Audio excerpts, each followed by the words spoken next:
말씀을 전하겠습니다. 자, 오늘 말씀은 고린도후서 강의 11번째 시간, 주의 영이 계신 곳에는 자유가 있다.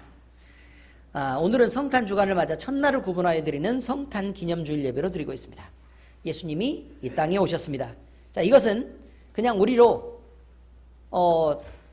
그냥 그저 즐거움만 찾으라고, 우리로 마음껏 세상에서 고생하고 또 힘들었으니까 마음껏 즐거우세요 라고 해서 드려지는 날이 아닙니다. 성탄절에요, 어제 뉴스를 이렇게 쭉, 원래 TV를 잘 안 보지만 뉴스를 보면서 쭉 보니까 그 전에 막 70년대 막 이럴 때 그 옛날 자료들을 이렇게 쭉 보여주더라고요. 보여주면서 성탄절에는 누구를 기다리십니까? 라고 얘기했더니 다 산타클로스래요. 어린이들이. 큰일입니다. 큰일입니다. 그렇게 되면 안 됩니다. 주님이 오신 날을 기억해야 합니다.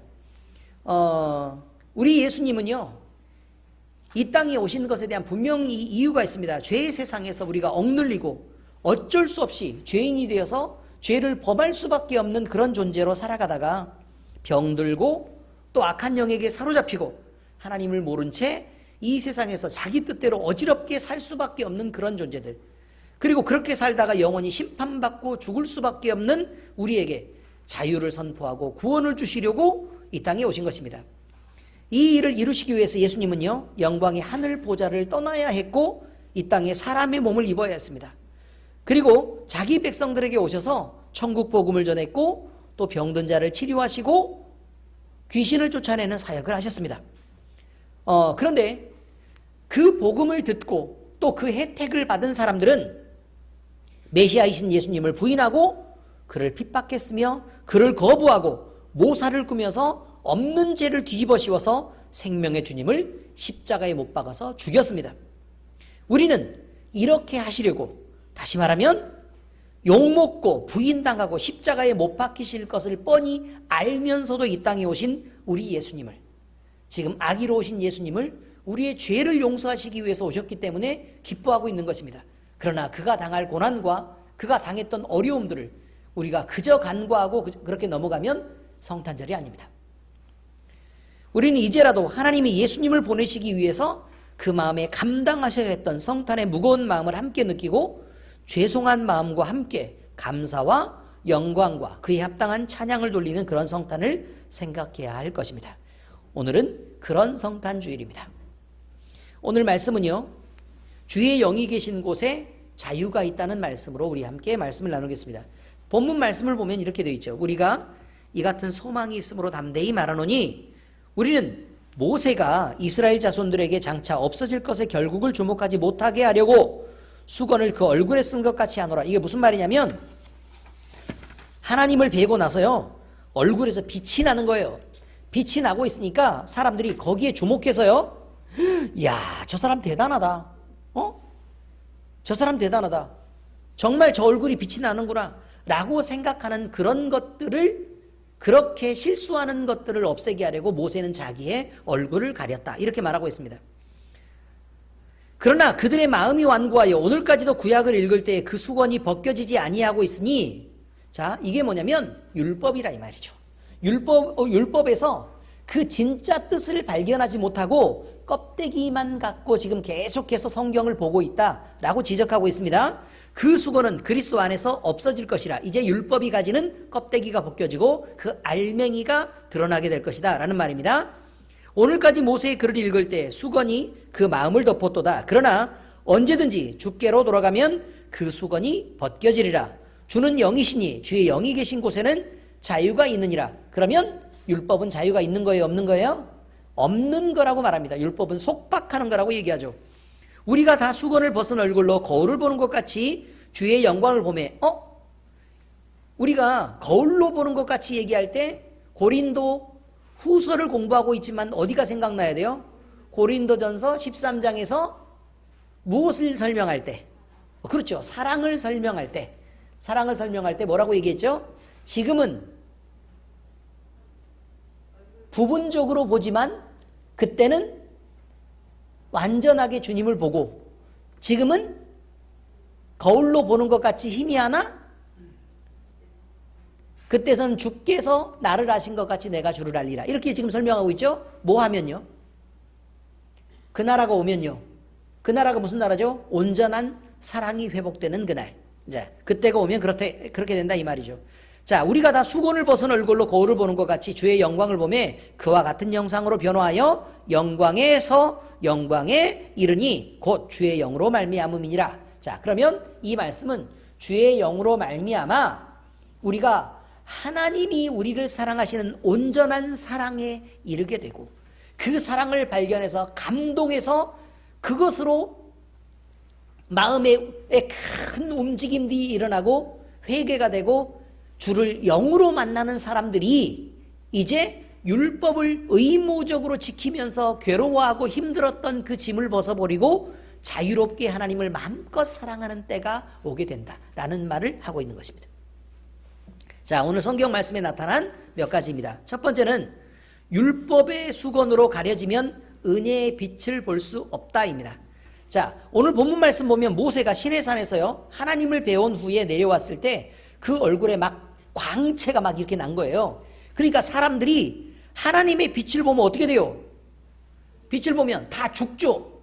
죽으니까 사람들이 무서워서 그 얼굴을 보면 죽을까봐 무서워서 그의 자기들의 막 이렇게 쳐다보지를 못하니까. 근데 그때까지는 모세가 알았을까요? 몰랐을까요?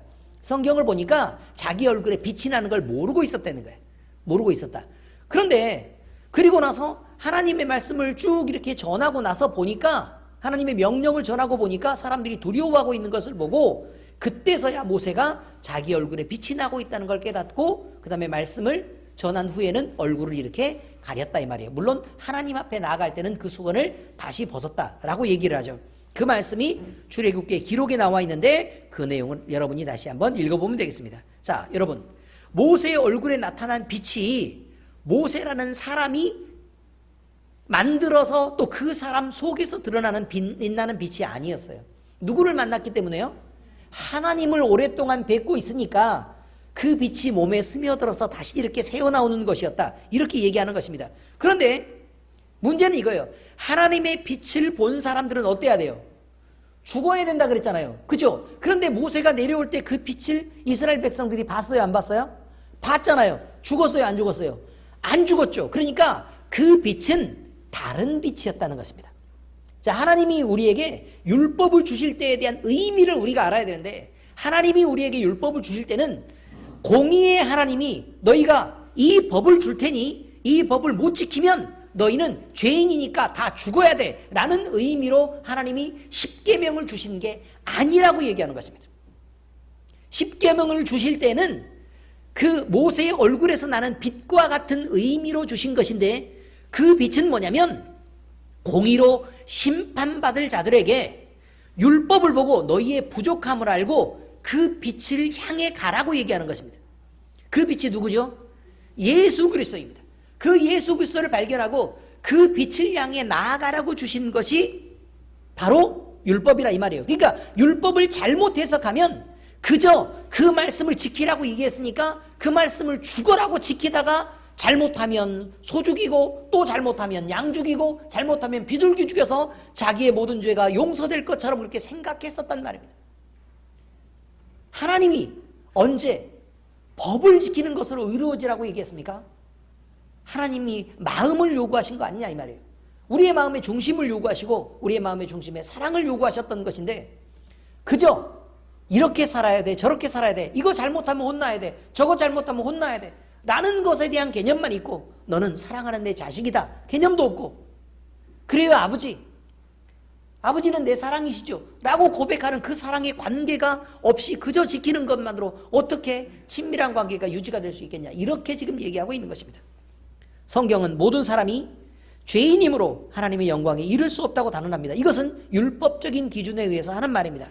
그러나 구원은 예수님을 유일한 구주로 믿어야만 다시 말해서 예수님을 성경이 증언하는 그 메시아로 알고 자기의 입으로 믿는다는 것을 증언하고 자기의 행동으로 믿는다는 것을 인정해야만 구원을 받을 수 있다라고 말합니다.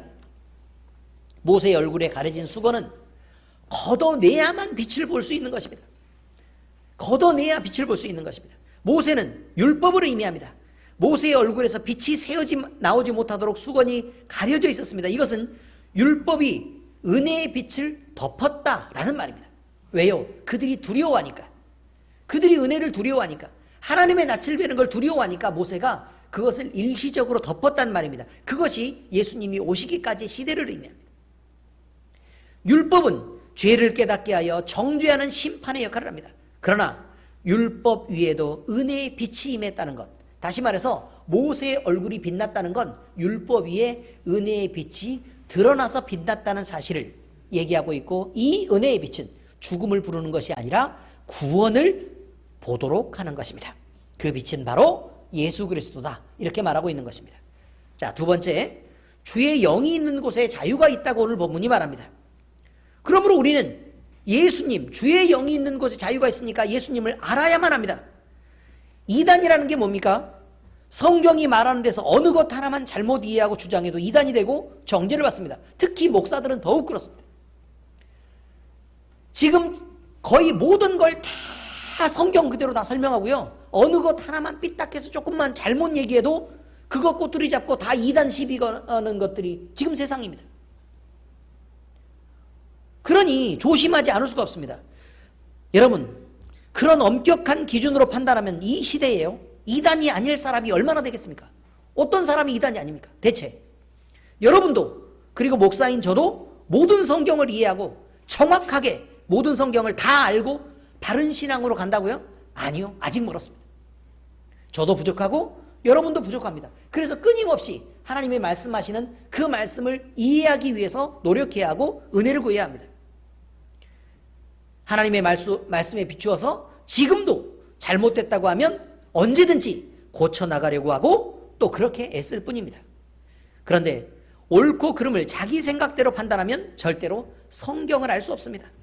내 마음이 성경은 이렇다라고 완전하게 딱딱하게 정해놓고 나서 성경을 보면 은혜를 받아들일 수가 없습니다.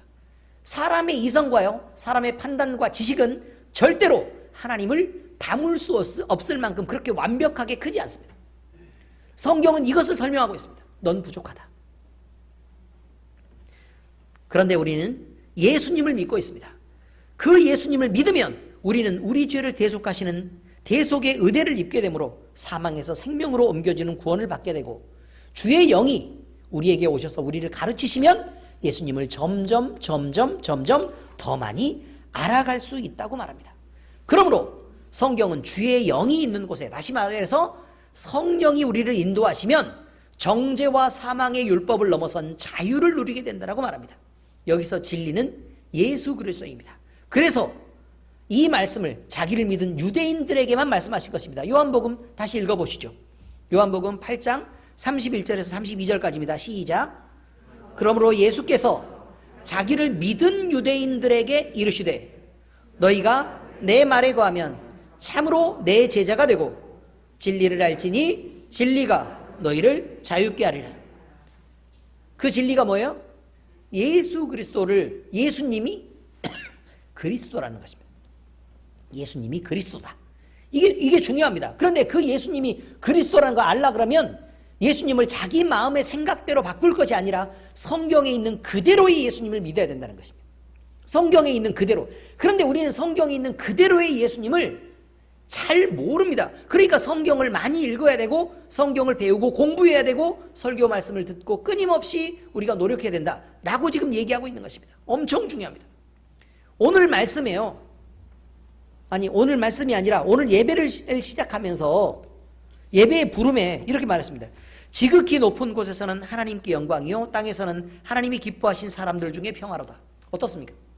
여러분은 뭘 느끼십니까? 여기서 지극히 높은 곳에서는 하나님께 영광이요. 그럼 하나님께 영광은 제한이 없습니다. 그렇죠? 하나님께 영광 드리는 건 제한이 없습니다. 하나님은 충분히 기뻐하신다 이 말이에요. 충분히 영광된다. 충분히. 그 영광에는, 하나님이 누이신 영광에는 부족함이 전혀 없다. 그런데 그 다음을 읽어보면 놀랍습니다. 땅에서는요, 하나님이 기뻐하신 사람들 중에 평화로다. 땅에 평화를 주시려고 오신 게 아닙니다, 여러분. 착각하지 마시기 바랍니다. 땅의 평화를 선포하는 건 천주교라는 것입니다. 땅의 모든 사람들이 평화롭게 그렇게 지내기를 바라는 거 누가 얘기하는 거라고요? 천주교 교황이라는 것입니다. 아닙니다, 여러분. 성경은 그대로는 뭐라고 말하는 거냐면 땅에서는 하나님이 기뻐하신 사람들 중에 평화로다. 누구죠? 성도들 중에 평화예요. 성도들 중에 평화. 우리 중에 평화입니다. 무엇 때문에요? 사람과 사람 사이에 친하게 지내고 전쟁과 미움이 없어지는 그런 사회를 말하고 있는 것이 아닙니다.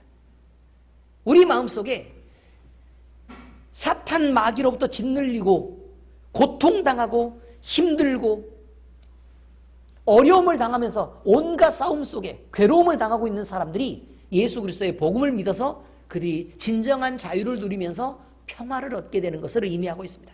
여러분, 완전히 잘못되어 있습니다. 완전히 잘못되어 있습니다. 엄청 중요합니다. 지금 이 말은 어떻게 이해하느냐에 따라서 전혀 다른 말이 됩니다.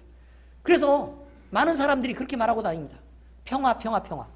언제 그런 얘기를 했습니까? 성경이. 성경은 그런 얘기를 한 적이 없습니다. 세 번째입니다. 우리는 주의 영광의 빛을 보고 그와 같은 형상으로 변화하여 영광에서 영광에 이르게 됩니다. 여러분, 우리는 어떤 이들의 주장처럼 이 땅에서 이 몸 그대로 영원히 하나님의 나라가 지구가 이 땅이 변해가지고요, 이 땅에서 하나님 나라를 살게 되는 것이 아닙니다. 여호와의 증인들이 그렇게 말합니다. 지금 우리 이 교회는요, 교회 시대는 예수님이 왕노릇하는 천년왕국 시대가 맞습니다. 자, 그래서 우리가 주님과 함께 왕노릇하고 있습니다. 그래서 사탄 마귀를 지배하고 우리는 마음껏 병들을 치료하고 그럴 수 있습니다. 주님이 기뻐하시면 이 모든 일이 이루어집니다. 그리고 그런데 우리가 지금 생각을 할 때, 그러면 우리가 왕노릇하는 시대니까 예수님이 오시지 않아도 되겠구나. 그게 아닙니다. 예수님의 재림은 분명히 있고 죽은 자의 부활이 먼저 있고 또 산자들도 죽지 않을 몸으로 변화되면서 들려 올라갑니다. 그리고 심판이 있습니다. 영원한 하나님의 나라를 살기 위해서 영원히 죽지 않을 몸을 입어야 된다고 말하고 있습니다. 이것이 그와 같은 형상으로 변화된다는 것입니다. 예수님이요, 세 제자를 데리고 기도하러 올라가십니다. 베드로와 요한과 야고보를 데리고 기도하러 올라가셨을 때 산에 올라가서 기도하셨는데요, 기도하시던 중에 용모가 변하고 광채가 난 모습으로 변화됐다는 것을 압니다. 그 기록이 있습니다. 변화산의 기록입니다. 바로 이것이 우리 몸도 이렇게 변화될 것이다 라는 것을 확인하는 한 가지 예인 것입니다. 누가복음 9장 29절에 보니까 기도하실 때 용모가 변화되고 그 옷이 휘어져 광채가 나더라. 자, 뭐가 났다고요? 광채가 났다고요. 우리가 자주 경험하는 거 아닙니까? 기도하면 어때요? 얼굴이 밝아지고 손발도 막 밝아져서 이렇게 하얗게 바뀌는 거 아시죠? 남들이 보면 이상하게 생각하고 있다. 그죠? 예수님만 그렇게 변하는 것이 아닙니다. 우리 역시 예수님처럼 영원히 죽지 않을 몸을 입으며 변화됩니다. 아니, 세상의 고난 속에서 잔뜩 짓눌리고 스트레스를 받고 고생과 고생을 다하면 얼굴이 시커매서 나타납니다, 여러분. 기도받으면 어떻게 돼요? 밝아집니다. 우리는 우리를 창조하셨고 우리를 구원하신 예수님의 이끄심으로 그 영광에 들어가고 그 빛 가운데서 영생의 삶을 누리게 되는 것입니다. 히브리서 2장 10절에 그래서 그렇게 말합니다. 그러므로 만물이 그를 위하고 또한 그로 말미암은 이가 많은 아들들을 이끌어 영광에 들어가게 하시는 일에 그들의 구원의 창시자를 고난을 통하여 온전하게 하심이 합당하도다.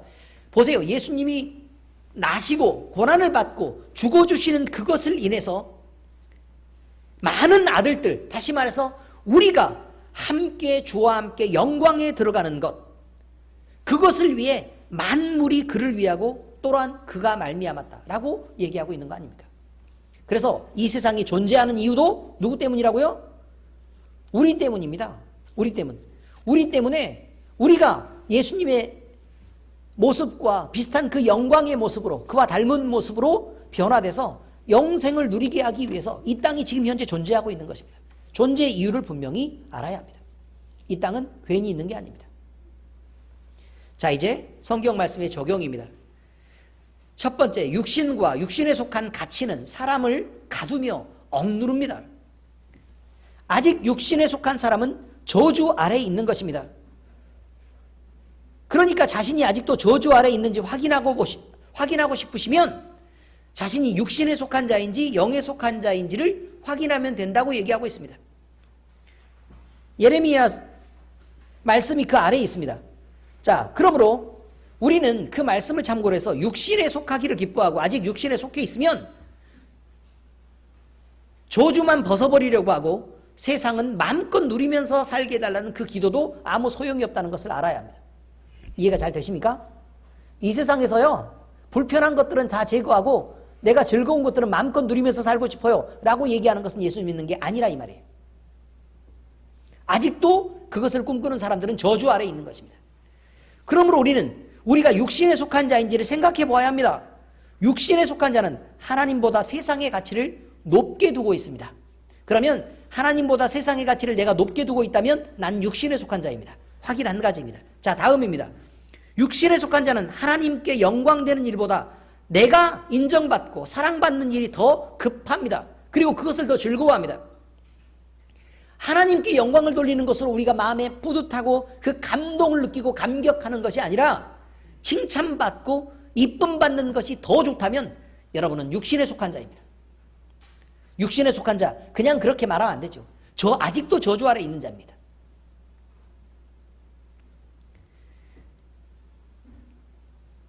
또 육신에 속한 자는 예배를 즐거워하지 않습니다. 예배 드리는 것이 힘들어요. 아직 육신에 속한 자입니다. 말씀을 듣고 찬송하는 일이, 또 기도하는 일이 지루하고 힘이 듭니다. 빨리 끝나기를 바랍니다. 아직 육신에 속한 자입니다. 또 주를 위한 헌신이라고 말하지만 봉사할 때마다 힘이 들고 짜증이 납니다. 아직 육신에 속한 자입니다. 이런 자들은 하나님보다 세상과 아직 이 세상에 속한 나를 더 사랑하는 육신에 속해 있는 자가 분명합니다. 내가 이런 자리에 서 있다면 우리는 서둘러 그 자리를 피해야 합니다. 아름다워 보이는 그 위에 저주가 아직 덮여있고 자유와 즐거움을 가장한 그곳에는 마귀가 득실되고 그들의 마음대로 우리를 조종하고 냄새나는 죄의 시궁창에서 정신을 잃게 하고 또 그 안에 있으면 그들의 마음대로 조종할 수 있기 때문에 그렇습니다. 그곳은 사람이 도저히 살 수 없는 메마른 광야입니다. 그러므로 여러분, 아직 여러분이 육신에 속해 있고 세상을 즐거워하고 그렇게 있다면 정신 차리고 빨리 그곳을 벗어나야 합니다. 거기에 있다 죽습니다. 그곳은 저주 아래 있기 때문에 그렇습니다. 그러며 우리를 가두고 억누른 그곳에서 빨리 벗어나서 하나님의 자유 아래로 빨리 오셔야 합니다. 자, 두 번째입니다. 하나님의 영으로 은혜 속에 있음을 깨달으면 비로소 감사와 자유를 얻게 된다는 것입니다. 우리는 하나님을 알 때만 모든 상황이 열려 보입니다. 예수님을 믿게 되신 분들은 분명히 다른 것을 본 것입니다. 분명히 다른 세상을 본 것입니다. 그러니까 예수님을 믿은 것입니다. 그죠? 사람이 사는 세상이 이 세상뿐인 줄 알았는데 이 세상에 보이고 만지고 느껴지는 것만 전부가 아니라 영적 세상이 있다는 것을 안 것입니다. 그저 건강이 나빠서 나빠지는 것이 운동 안 하고 생활 환경이 나쁘고 스트레스 받고 먹는 습관이 나빠서 생기는 결과인 줄로만 알았는데 악한 영향으로도 병이 오고 사람이 크게 다칠 수도 있다는 것을 이제 알게 된 것입니다. 마음에 화가 나고 사랑하는 사람과의 관계를 망치면서 그 모든 일을 파탄으로 몰고 가는 그 일이 단지 내가 기술이 좀 부족하고 상대가 또 잘못한 것이 커서 그렇게 되는 줄로만 알았는데 내 마음에 또는 그의 마음에 악한 영이 영향을 미치고 또 왜곡시키고 마음의 벽을 쌓게 해서 이해를 못하게 하고 관계를 망치게 할 수 있다는 것을 이제 우리는 알게 된 것입니다.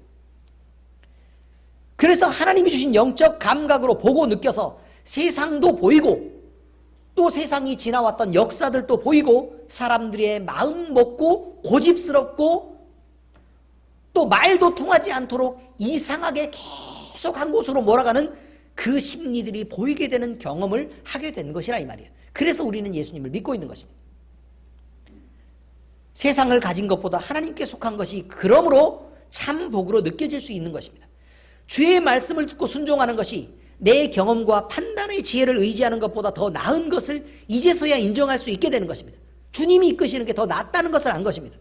내 소유라기보다 내가 가진 것이 주님의 것을 맡은 것으로 아는 것이 더 넉넉하고 풍요롭다는 것을 이제야 깨달은 것입니다. 내가 준비하여 나를 챙기는 것보다 하나님이 나를 보호하시는 편이 더 낫다는 것을 인정하게 된 것입니다. 내 능력으로 모든 위험에 대비하는 것보다 주의 능력 아래에 있고 교회에 속해 있는 것이 더 안정된 것이고 더 안전하다는 것도 알게 된 것입니다. 그래서 주 안에 있으면 걱정이 없어지고 주 안에서 자유로워진다 이 말입니다.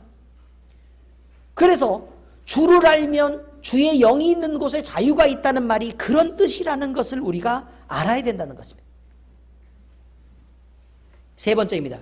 우리 예수님은 억눌린 우리에게 참 자유를 주시려고 이 땅에 오셨습니다. 그러므로 우리 주님이 이 땅에 오신 것은 우리를 위한 것이라는 것이 분명해졌습니다. 하나님이 자기에게 복종하는 이들만 몽땅 데려다가 영원히 경배받고 싶어서 하나님을 위해서 이 땅에 예수님을 보내신 것이 아닙니다. 이 앞쪽에 있는 몇 가지를 보면요, 우리는 예수님이 아니면 도저히 희망이 없기 때문에 우리를 위해서 예수님이 오신 것입니다. 그것을 인정하는 것이 중요합니다. 이제 우리는 주님의 이름으로 그리고 그 큰 능력으로 이 아름다운 소식을 전해야 될 책임을 받은 자들이 되었습니다. 오늘 기도도 그렇게 했죠? 모든 위로와 평강의 기쁨을 전하며 복과 희망을 선포해 주는 것입니다. 그것이 하나님을 누리는 자들의 하나님을 향한 영광이 되는 것입니다. 여러분, 메리 크리스마스라는 성탄 인사가 있습니다. 메리는 기뻐하다는 뜻입니다.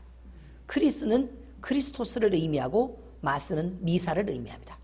그래서 예수님을 향해 그리스도를 향해 드리는 이 예배가 얼마나 우리에게 기쁨이 되는가라는 것에 대한 의미가 메리 크리스마스입니다. 그래서 메리 크리스마스라고 인사할 때는 우리 예수님을 향한 예배를 기쁘게 드립시다. 예수님을 향한 예배가 정말 기쁨이 됩니다. 라는 뜻에 대한 고백이 메리 크리스마스입니다. 기쁜 크리스마스란 뜻이 아니고 그 크리스마스는 뒤에 무슨 뜻인지를 모르잖아요, 지금. 크리스마스가 무슨 뜻이라고요? 그리스도에 대한 뭐라고요? 미사, 예배라 이 말이에요. 그리스도에 대한 예배. 아시겠죠? 메리는 뭐라고요? 기뻐하다 이것입니다. 자, 모든 기쁨은 예수님을 예배할 때 생기는 것입니다. 우리 모두 참 예배를 회복해서 기쁨과 평안과 복을 누리시기를 이 세상에 구원자로 오신 예수님의 이름으로 축복합니다. 메리 크리스마스. 기도하겠습니다. 예수님은 이 땅에 우리에게 구원을 주시고 자유를 선포하시고 그 억눌림을 풀고 우리를 행복하게 해주시기 위해 이 땅에 오셨습니다. 그러나 우리가 그것을 누리기까지는 예수님이 얼마나 큰 희생을 감수해야 했으며 하나님은 얼마나 마음이 아팠고 또 얼마나 많은 고통을 감내해야 됐다는 것을 우리는 잊고 있는 때가 많습니다. 그러나 이제부터는 우리는 예수님을 향한 아름다운 예배를 기억하며 그 안에서 기쁨을 누리겠습니다. 주여 우리를 이끌어 가시옵소서. 우리가 이 기쁜 성탄을 맞아 우리의 마음을 돌아볼 때 주의 영이 있는 그곳에 마음껏 펼쳐져 있는 자유를 우리가 만끽하며 즐거워하게 하시고 세상을 즐거워하며 어리석게 마귀를 섬기면서도 그것을 모르고 살아가는 그곳에서 하루빨리 벗어나 살아날 수 있는 은혜를 주님 허락하여 주시옵소서. 우리의 마음을 쥐고 흔드는 사탄 마귀의 세력들을 하루빨리 예수 그리스도의 이름의 능력으로 떨쳐버리고 이제 아버지 하나님이여 우리는 주의 품에서 마음껏 즐겁고 행복한 날 되게 하시옵소서. 살아계신 우리 주 예수 그리스도의 이름으로 감사하며 기도합니다. 아멘.